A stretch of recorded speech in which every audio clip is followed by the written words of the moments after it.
Somos membros de um único corpo, que é o corpo de Jesus, amém? Aleluia, glória a Deus.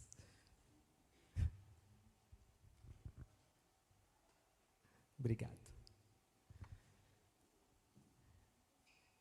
Eu estava ali pensando, enquanto eu participava do culto, que a gente já podia ir embora.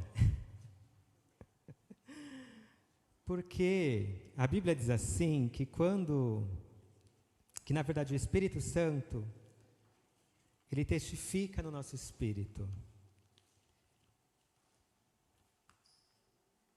E eu não tinha visto o repertório, porque eu não ia cantar hoje, porque eu ia pregar, mas como a Miriam teve que se ausentar por conta da mãe dela, e a Kelinha estava ali cantando, dando a alma e o coração dela, mas ela está gripada, está um pouquinho febril quando ela chegou aqui. E aí eu tive, vamos lá, né? Estamos aqui para servir. E cada música tem um trecho do que está anotado aqui na minha colinha. E quando o pastor Sérgio começou a orar e falar, ele também falou coisas que estão escritas aqui. E tudo que eu vou falar hoje, o pastor Sérgio e eu já tem falado nos últimos meses aqui na igreja. Não é nada novo. Até porque diz o Eclesiastes que não tem nada novo debaixo do céu, né? Que tudo é vaidade, tudo se repete. E ontem foi o lançamento do meu livro aqui, foi um momento maravilhoso, mas me fizeram uma pergunta que mexeu comigo e que tem a ver com o que eu vou falar hoje, e eu quero só mencionar rapidamente, porque eu não quero me alongar. Mas a pessoa perguntou, a Vera perguntou se Jesus viesse aqui, quais barreiras ele destruiria primeiro, e eu falei que a primeira coisa que Jesus ia fazer ia derrubar as paredes das igrejas. Porque Deus não habita em templos, Deus habita em corações. Então a primeira coisa acaba com todas as igrejas, acaba com tudo. Porque a gente se reúne, e tem a ver com essa última música, a gente se reúne aqui para que a gente seja esta igreja edificada em Jesus. Então é errado a gente falar que, vou na igreja, eu vou no templo, porque eu sou a igreja. E nós estamos sendo edificados, essa casa espiritual, e nós coletivamente, com a experiência que eu vivencio com Deus, com a experiência que você vivencia com Deus, com a experiência que nós vivenciamos com Deus, nós nos edificamos uns aos outros. Paulo ele fala assim que ele iria consolar as pessoas com as consolações que ele estava sendo consolado por Jesus.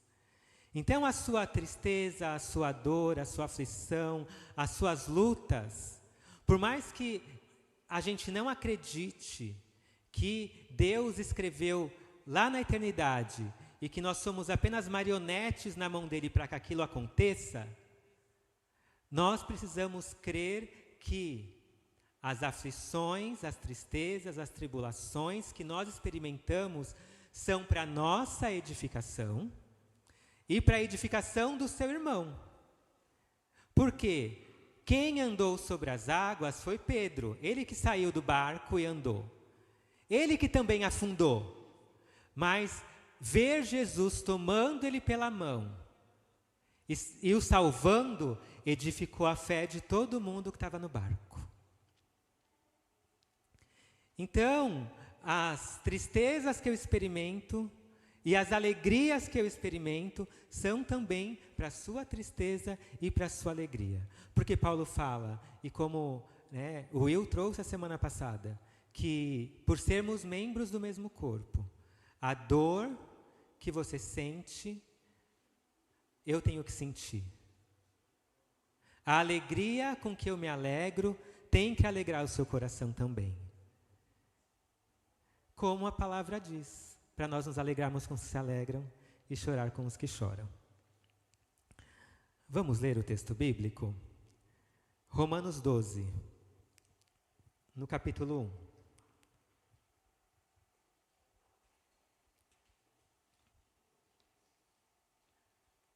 Romanos 12, 1 e 2, diz assim: Portanto, irmãos, peço pelas misericórdias de Deus que ofereçam o corpo de vocês como sacrifício vivo, santo e agradável a Deus.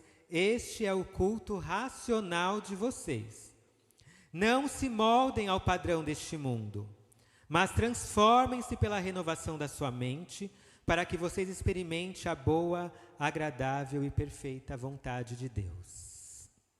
Até aí.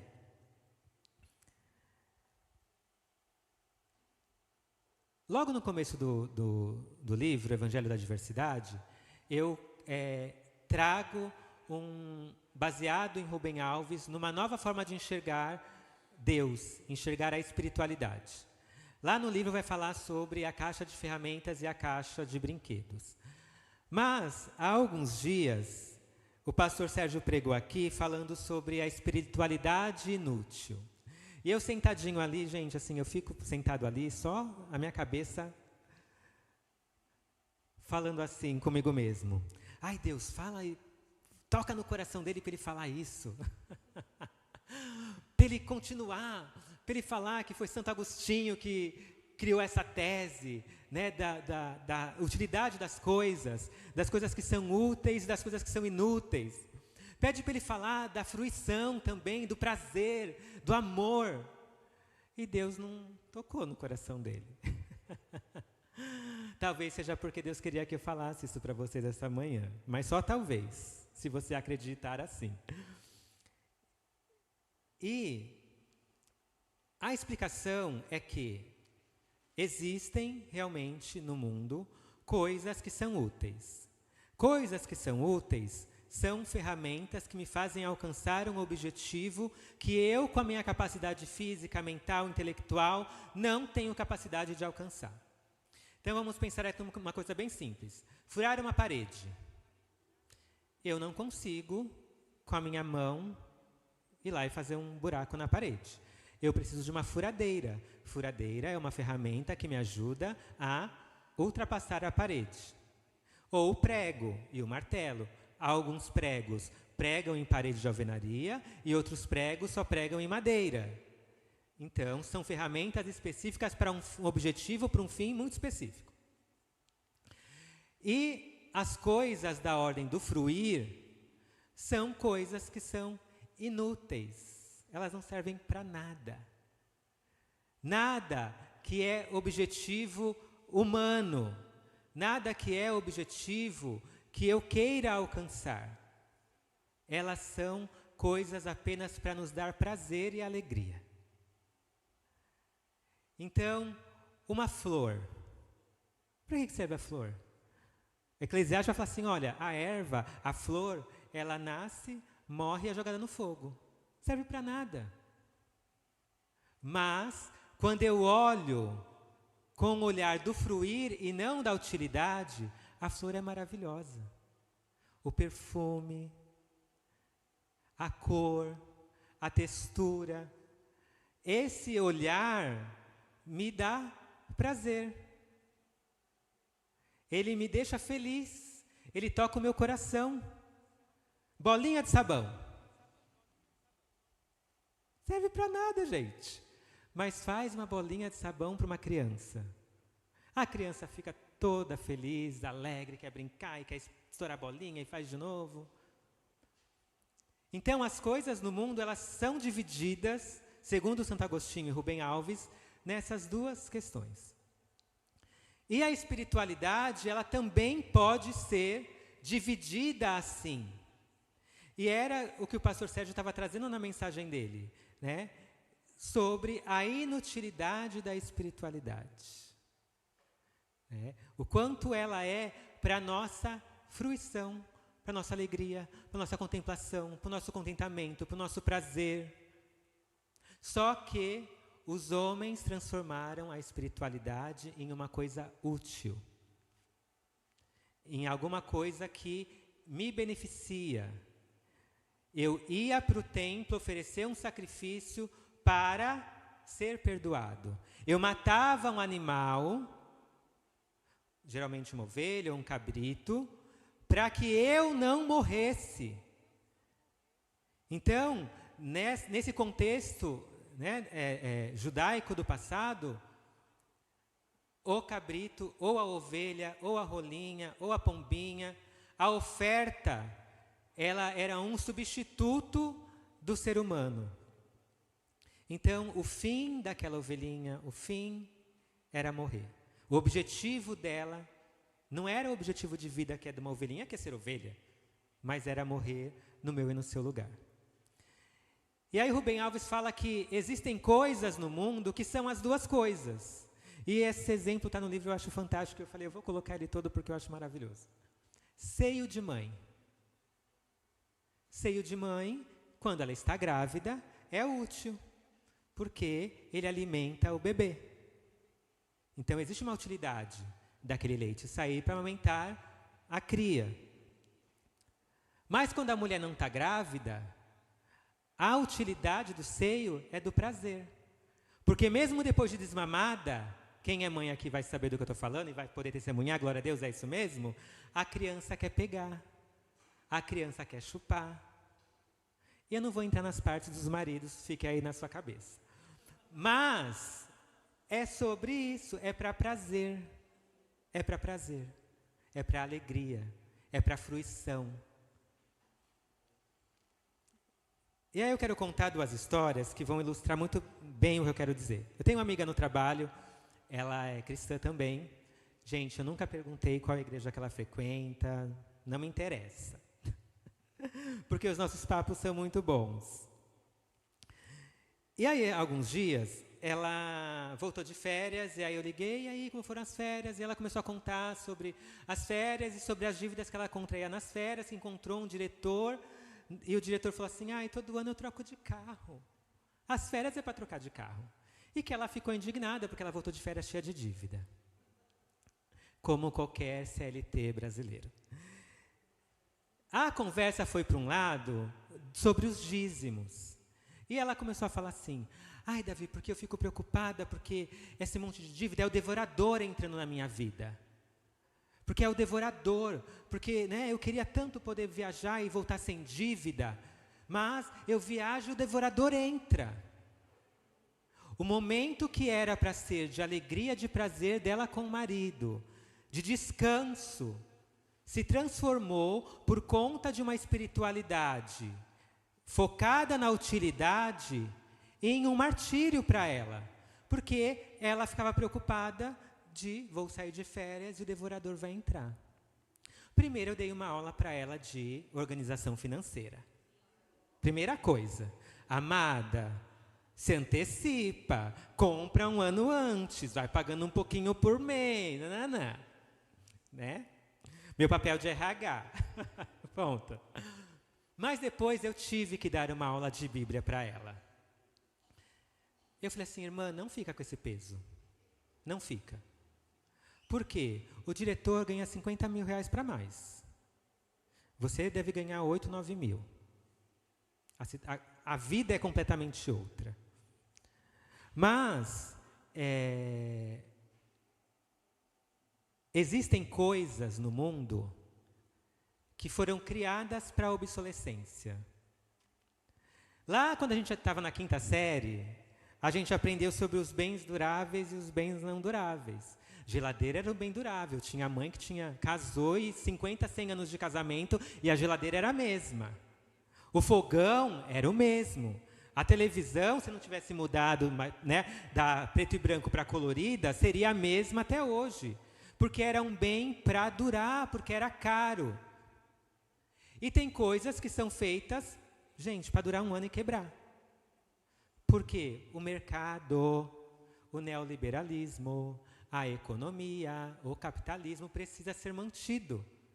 Então, eu crio coisas que vão quebrar quando saírem da loja.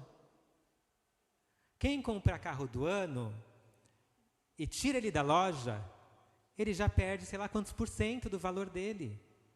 Porque foi criado para acabar. Para acabar. E aí eu falei para ela assim, olha, você sabe aquela história da crise dos 7 anos do casamento, que a coisa começa a quebrar tudo e as pessoas se divorciam? Não, nunca ouvi falar. Existe uma pesquisa que diz que com 7 anos os casamentos terminam porque tudo que você comprava, porque a pesquisa é antiga, começava a quebrar no 7º ano de casamento. Geladeira, fogão, nananana. E aí, por conta desse conflito financeiro entre o homem e a mulher, os casais se divorciavam. E eu falei para ela, então, olha, não tenha a sua relação com Deus baseada no que eu fiz e aí o devorador entrou. Porque a televisão quebra porque ela foi criada para quebrar, não foi criada para durar a eternidade. Então vai quebrar. E não foi o devorador que entrou. O seu celular vai parar de atualizar, porque assim a Apple quer. E não é o devorador. Então a gente precisa ter uma abertura, uma amplitude de entendimento para que a gente não caia na mentira da espiritualidade que quer fazer de Deus um objeto de utilidade.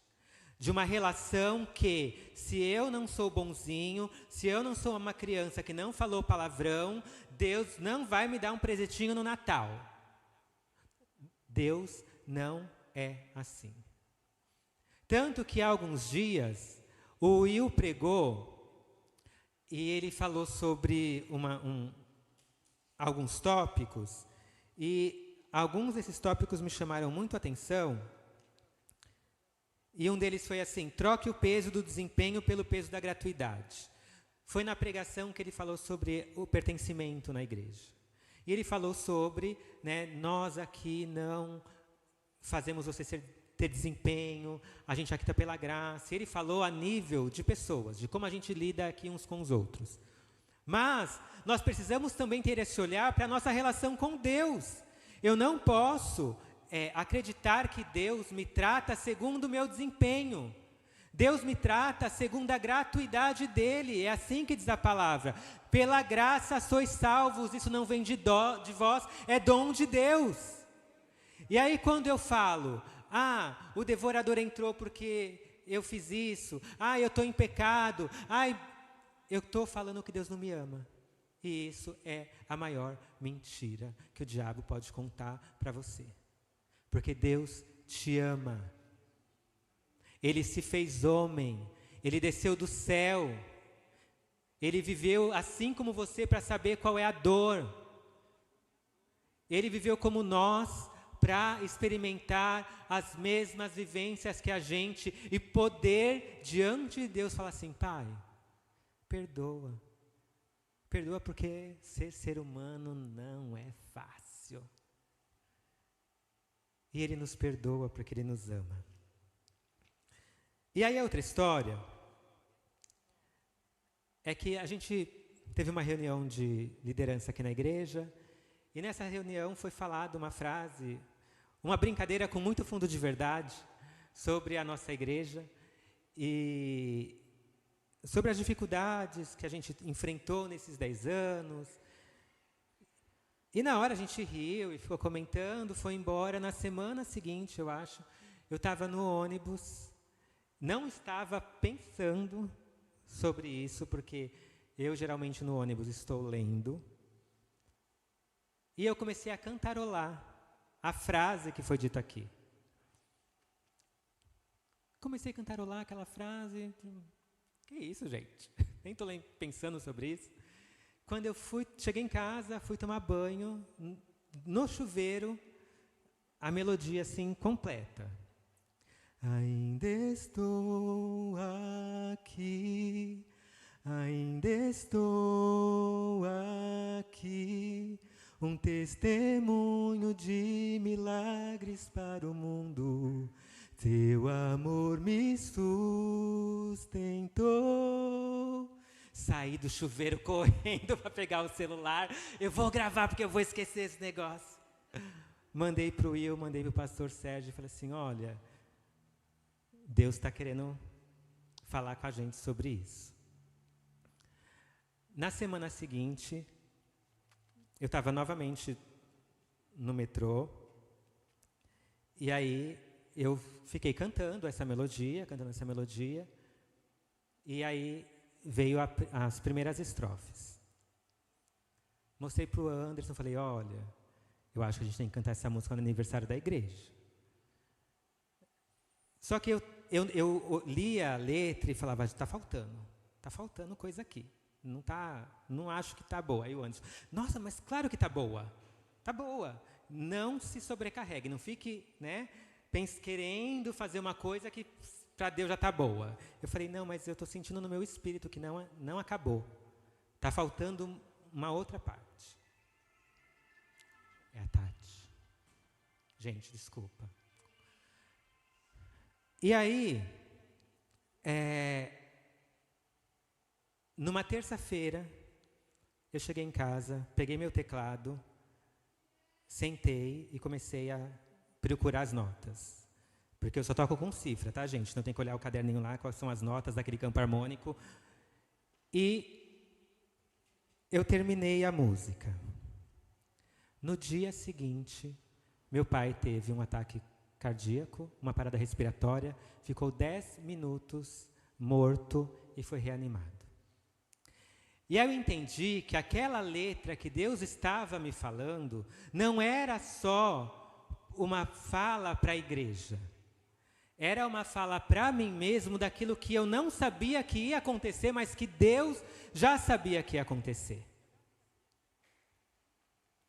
E é isso que Paulo está dizendo aqui nesse texto. Vou traduzir para vocês. Quando Paulo fala aqui assim, olha, portanto, irmãos, peço pelas misericórdias de Deus que ofereçam o corpo de vocês como sacrifício vivo, santo e agradável a Deus. Este é o culto racional de vocês. Racional. Quando você ouve racional, o que vem na sua cabeça? Uma coisa estruturada, de começo, meio e fim. Uma coisa lógica. Uma coisa matemática. 2 mais 2 são 4 e é sobre isso. Não existe, né, meio termo. Porém, na época de Paulo, lógica não tinha nada a ver com conceitos matemáticos. Lógica vem de logos, palavra, discurso. Então, Paulo está falando aqui, olha, apresente o corpo de vocês de acordo com a palavra, com o discurso que vocês têm e que vocês ouvem na igreja. É para isso que a gente está aqui. Eu, o pastor Sérgio, Eliel, Midian, todo mundo que prega aqui, o Anderson. Nós não estamos aqui como pessoas de Deus para conduzir sua vida, mas para te lembrar das palavras de Jesus, para te fazer recordar aquilo que você já ouviu, aquilo que Deus já falou com você. Então, quando Paulo fala aqui para entregar o corpo, é assim, o que você já ouviu de Deus? O que você já sentiu de Deus? O que você já experimentou da presença de Deus? O que Deus falou para você? Viva desta maneira, apresente o seu corpo, apresente a sua vida como oferta de acordo com aquilo que Deus já falou com você. E aí a gente lê na Bíblia, lá em Tiago, que ele traz uma analogia para falar sobre isso. Ele fala assim, olha, aquele que não obedece aquilo que ouve da igreja, as palavras que o Espírito Santo fala, é como uma pessoa que olha no espelho. Ela vai, olha no espelho e fala, nossa, como eu sou bonito hoje. Ela sai da frente do espelho e ela esqueceu aquela fisionomia. Que é a pessoa que ouve e não pratica. Então o que Paulo está falando aqui é, olha, pratique aquilo que você aprende na igreja. Ouça e não faça como as pessoas que se olham no espelho. saia praticando a palavra, saia exercitando a palavra, porque assim você vive novas experiências e edifica o seu irmão e também é edificado. E quando a gente coloca a nossa espiritualidade neste lugar da fruição, do prazer, da alegria, não de uma obediência, porque Deus vai me castigar se eu não fizer, ou se eu não fizer, Deus não vai me abençoar, é este lugar que a sua espiritualidade deve estar. Eu não faço por medo, eu faço porque aquilo é bom, eu vou viver a boa, perfeita e agradável vontade de Deus, porque eu vou experimentar de Deus. Então, o que eu percebo no Espírito, que tem sido falado aqui na igreja, é: saia dessa espiritualidade utilitarista, saia dessa espiritualidade só da conquista, do eu quero, o carro, a casa. Queira experimentar a presença de Deus, queira mais de Deus, queira sentir a presença de Deus. E aí, se eu coloco isso no livro, porque é assim que eu experimento a minha fé. Se eu não estivesse prestando atenção no Espírito Santo dentro do metrô, eu não ia ouvir a melodia que ele estava colocando no meu coração. Se eu não prestasse atenção na presença de Deus, que eu creio que está dentro de mim, eu não ouviria ele cantando o resto da música para mim. Eu faria como o Anderson falou para mim não fazer. Ia sentar lá e ficar, vamos, qual frase combina com essa melodia? Qual frase fica melhor aqui? E graças a Deus eu não componho assim. Ontem eu comentei sobre isso. De repente vem a inspiração e sai. E sai tudo, geralmente tudo de uma vez. E é assim que Deus quer tratar com você. Deus quer que você o perceba, que você seja sensível, que você olhe para as coisas espirituais para além da carta, do livro. Porque Paulo fala que a letra mata, mas é o Espírito que traz vida. Então, muito mais do que está escrito é a sua experiência, é a sua oração, é o seu clamor, é o seu joelho no chão, é o seu devocional, quando Deus fala com você. Aqui é um momento de partilha. Irmãos, Deus falou comigo essa semana, porque é o que acontece aqui. Quando o Will prega, o pastor Sérgio prega, Deus falou isso para mim essa semana. Está falando com você isso também? Porque eu fico aqui e fico falando, né? Nossa, pastor Sérgio, sua pregação foi maravilhosa, porque Deus estava falando isso comigo e está testificando no seu coração. Will, olha, essa mensagem foi maravilhosa porque eu estava pensando sobre isso essa semana. Essa é a relação que Deus quer com você. Porque Jesus é caminho. Jesus é um caminho. E quando a gente edifica uma casa, a gente faz a fundação. A Adriana sabe, pode dar uma lição para você de como constrói. E aí vai tijolinho em cima de tijolinho, tijolinho em cima de tijolinho. E é assim que Deus quer trabalhar com você. Mas você precisa estar sensível. Você precisa estar com o seu coração aberto. Você precisa estar com a sua mente disposta para ouvir o que o Espírito Santo está falando. Quem tem ouvidos para ouvir, ouça que o Espírito Santo diz à igreja. Jesus clama nas cartas do Apocalipse. Então, o que Deus deseja de nós é que a gente saia dessa espiritualidade utilitarista, dessa espiritualidade daquilo que vai me ser útil, uma espiritualidade do eu vou para a igreja porque eu amo estar lá. Eu vou para a igreja porque eu quero reencontrar os meus irmãos. Eu vou para a igreja porque eu quero ouvir os testemunhos. Eu vou na igreja porque eu quero cantar e me alegrar com os meus irmãos e ouvir a Midian fazendo aquele agudíssimo que ela faz e que fica todo mundo impressionado. Eu quero ouvir o grave daquele que vem tão do profundo. Eu quero me alegrar com este momento. E é claro que nesta relação, é claro que quando você vier com este coração disposto, você vai ser curado. Você vai ser abençoado. Deus vai falar com você. Deus vai atender a sua necessidade. Porque Ele nunca despediu ninguém vazio. Todos que se achegaram a Jesus não saíram sem aquilo que desejavam. E Ele falava assim: o que você quer que eu te faça? O que você quer que eu te faça? E ainda nesse sentido, o pastor Sérgio, numa das pregações dele há alguns dias, ele falou sobre a mulher a viúva da oferta. E para elucidar um pouco mais essa questão da sensibilidade, da fruição, dessa relação com Deus mais sensível,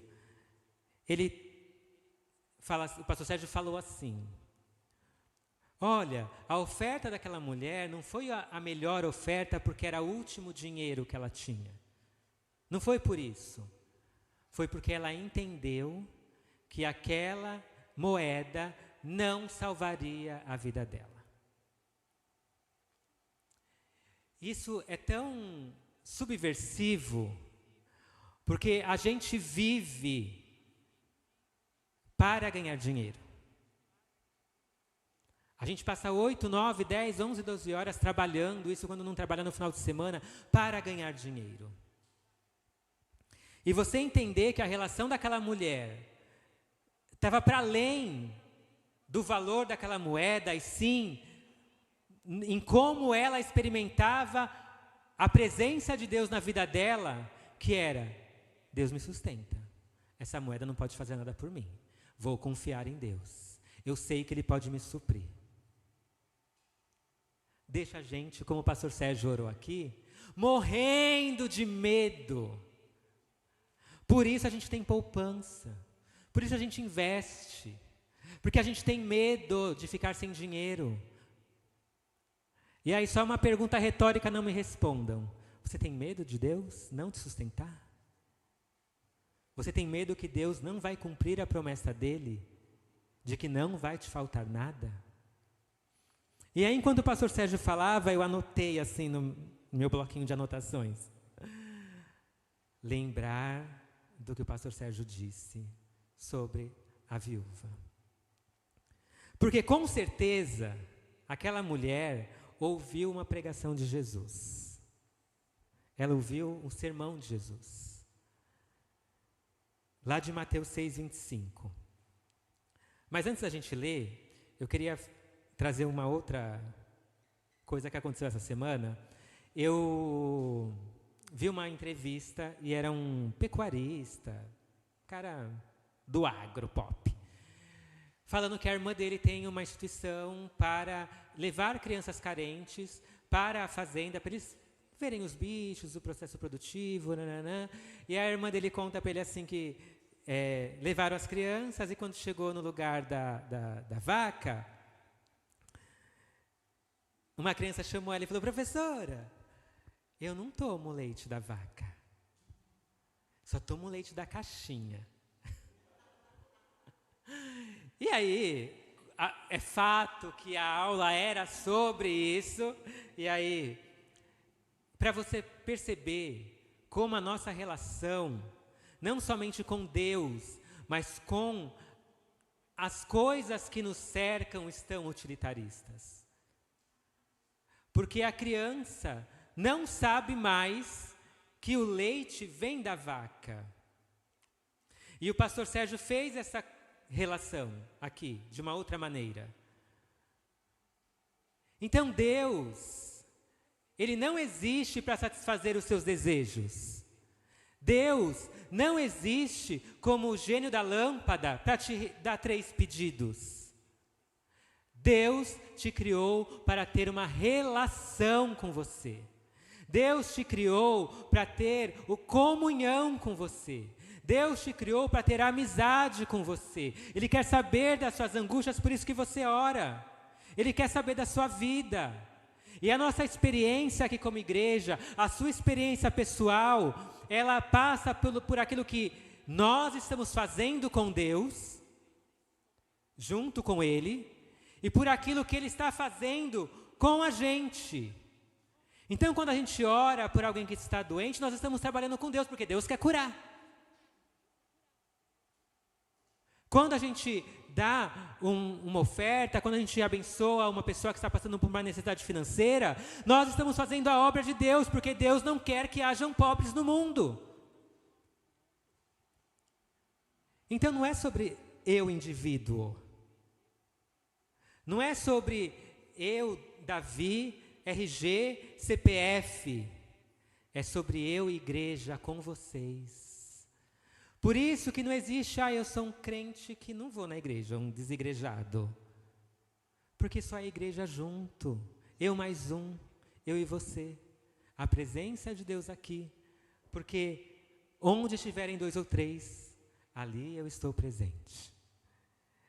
Mas voltando à viúva, lá em Mateus 6, 25, Jesus pregando fala assim: não andeis ansiosos quanto à vossa vida, pelo que haveis de comer ou pelo que haveis de beber, nem quanto ao vosso corpo, pelo que haveis de vestir.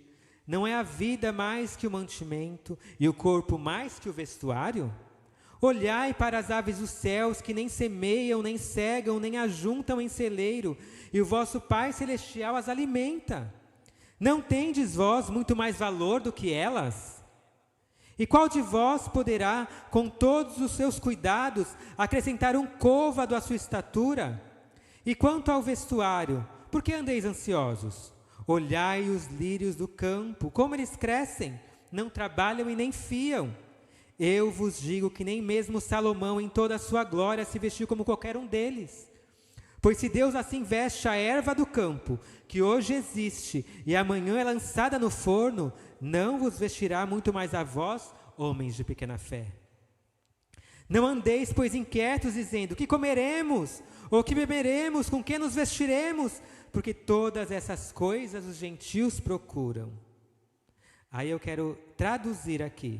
Pois todas essas coisas, aqueles que vivem a espiritualidade de maneira utilitária procuram.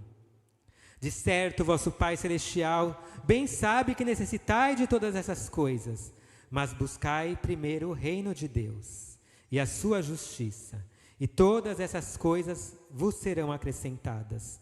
Não vos inquieteis, pois, pelo dia de amanhã, porque o dia de amanhã cuidará de si mesmo. Basta a cada dia o seu mal. Com certeza essa mulher, essa viúva, ouviu essa mensagem. E na hora que ela foi ofertar, ela pensou: oferto ou não oferto hoje? Só tem uma moedinha, ela lembrou. A minha relação com Deus não está baseada no dinheiro. A minha relação com Deus não está baseada na utilidade. Deus não existe para satisfazer os meus desejos, mas Ele cuida de mim. Assim como Ele cuida das aves dos céus, Ele olha para mim, assim como Ele olha para os lírios do campo, Ele cuida de mim, e é nisso que eu vou crer. Então eu vou entregar tudo que eu tenho, crendo que Deus vai satisfazer as minhas necessidades em glória, em Cristo Jesus.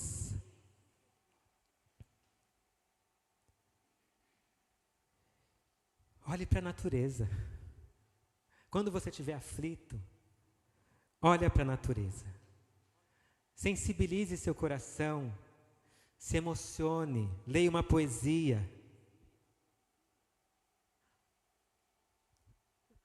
Porque quando a gente começa a perceber a natureza, o mundo, o pôr do sol de outono, que é um dos mais maravilhosos que existem, aquele céu vermelho, quando a gente olha para uma flor desabrochando, Deus está. Porque a palavra do Senhor diz assim que nele vivemos, nos movemos e existimos. Então tudo que tem no mundo tem Deus. Seu irmão tem Deus. Como o pastor Sérgio pregou aqui dias atrás. Olha, eu quero ter mais da Sandra, mais da Mide, mais do Sérgio, mais da Denise em mim. E vocês precisam ter mais de mim, mais do Wagner, mais da Kelly, mais da Michele em vocês, porque isso é edificar uns aos outros. Isso é edificar uns aos outros. Só que você precisa entender, antes de começar a experimentar isso, que a sua relação com Deus precisa mudar. Que a sua visão da espiritualidade precisa ser transformada. E aí o Will trouxe na pregação que ele fez aqui sobre o Pai Nosso, que precisamos nos relacionar com Deus pela contemplação. E foi tão bonitinho ele falando, porque eu estava vindo com o Marte, no elevador, ele olhando para a Vanessa, todo apaixonado. E nós temos que experimentar Deus assim. Olhar para Deus e contemplar a grandeza, as maravilhas dele, o que ele está fazendo, porque Deus está fazendo. Abra o seu olho para perceber, abra o seu ouvido, os seus órgãos do sentido para sentir, para pegar, para experimentar a dor e a alegria do seu irmão. Deus está nisso. Então deixe a sua sensibilidade ligada, deixe suas emoções afloradas. Deixe os seus sentidos despertos. Porque o que Paulo estava realmente falando aqui é que nós precisamos ter uma vida de adoração consciente. Entregue de forma consciente a sua vida. Que o seu sacrifício seja o seu corpo, a sua vivência, a sua experiência. Não seja o seu dinheiro que você entrega aqui, mas seja como você trata o seu vizinho, como você lida no seu trabalho, as relações que você constrói, que nisso Deus esteja, que as pessoas consigam enxergar Deus na sua vivência. Este é a sua oferta, este é o seu sacrifício, ser carta viva para o mundo, para que as pessoas percebam Deus. Eu não preciso pregar para as pessoas, você tem que se converter, senão você vai para o inferno, não. As pessoas têm que olhar e falar assim, nossa, mas a Adriana tem uma coisa diferente, eu gosto de conversar com ela. Eu sinto uma paz quando eu estou perto dela, assim, que eu não sei explicar. Adriana, você quer ser minha amiga? Vamos trocar o WhatsApp? É isso. É edificar as pessoas. É a ideia de um culto oferecido com a mente, com o coração, com a vida inteira, inclusive com os nossos sentidos, com os nossos sentimentos, com a nossa emoção. Não um ritual vazio, mas participativo. Você não vem aqui me assistir. Você não vem aqui ouvir a palestra do pastor Sérgio. Você vem aqui cultuar com seus irmãos. Você vem aqui participar da adoração ao nosso Deus. E aí, nesse momento, você tem que se entregar, você tem que se alegrar, você tem que se ajoelhar, você tem que chorar, você tem que pular, fazer aquilo que seu corpo, né? Gente, assim, quando eu componho, é um negócio, assim, que eu não sei, sabe? Assim, só um poeta para escrever. É alguma coisa que me dá, que eu não sei de onde vem, sabe? Uma poesia, assim, porque é uma coisa que eu sei que não é de mim. Porque se eu parar e falar, vou escrever uma música, mais fácil pedir ajuda para o ChatGPT, né? Porque não é frase bonita, é aquilo que o Espírito quer falar. E só para vocês não ficarem esperando, a música diz assim: as aflições do mundo querem me parar, as lutas vêm tentando fazer desistir. Em meio à tempestade, clamo a Jesus, rocha inabalável, em que firmado estou. Tua palavra guia o meu caminhar, ela é meu escudo e proteção. Recordo suas promessas e avivo a minha fé. Filho, tem bom ânimo, o mundo eu venci. Ainda estou aqui, ainda estou aqui. Um testemunho de milagres para o mundo, teu amor me sustentou. Ainda estou aqui, muito mais que vencedor em Jesus Cristo, rocha em que firmado estou. É isso que Deus quer falar ao seu coração essa manhã. Não temas más notícias. Ele está te tocando. Ele está falando com você. Ele está com as mãos estendidas. Não deixe o medo, as aflições, as tristezas se colocarem na frente da presença de Deus na sua vida. Enfrente o seu medo, enfrente o desespero, enfrente a dor e segure nas mãos do Senhor. Amém? Vamos orar? Senhor Jesus, nós te agradecemos pela tua presença neste lugar, por sua palavra que estava sendo pregada desde que nós chegamos aqui, desde o ensaio. cada oração, cada palavra, cada abraço, cada sorriso, era a Tua presença se manifestando neste lugar, Pai.